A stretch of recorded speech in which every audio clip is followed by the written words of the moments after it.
हुजूर ने वक्त विसाल जो आखिरी बात की थी ना, ज़ाहिरी तौर पर आखिरी बात जो हुजूर ने की थी,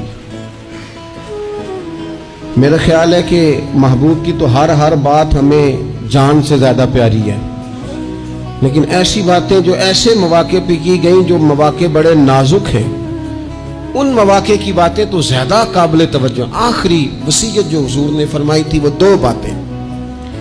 महबूब ने फरमाया था, एक नमाज का ख्याल रखना और एक फरमाया अपने गुलामों का ख्याल रखना। इन दोनों चीज़ों का खास ख्याल रखना दर्द से कहता हूँ।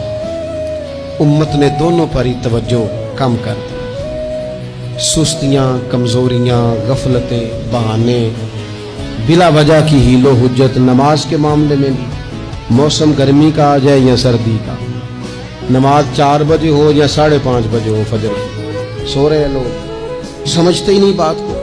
नहीं, वो कौम, अल्लाह ताला हमें माफ करे और उस दिन से रब हमें बचाए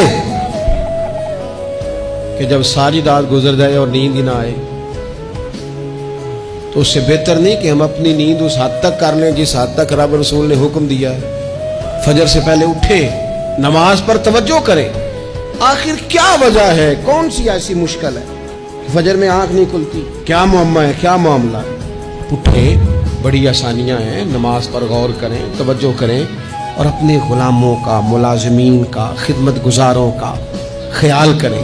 उनकी छोटी छोटी चाहतों का ख्याल करें। आपका गुलाम कभी गुलाम ना समझे, आपका खादिम नौकर कभी अपने आप को नौकर ना समझे, एजाज समझे अपने लिए। वो समझे कि यहाँ मेरे लिए गुंजाइश है, यहाँ मेरे लिए। अब तो हाल ये हो गया है कि गुस्सा किसी और का निखर बेचारे मुलाजिम पे जाता है, वो ऊंची जगह पे तो पानी चढ़ नहीं सकता, लिहाजा एक गरीब आदमी हाथ आया हुआ है तो सारा कुछ करो। ये ठीक नहीं है, ये दुरुस्त नहीं है। तो हुजूर ने हमें वो उसवा दिया है जो काबिल अमल है, इस पर आसानी से अमल किया जा सकता है।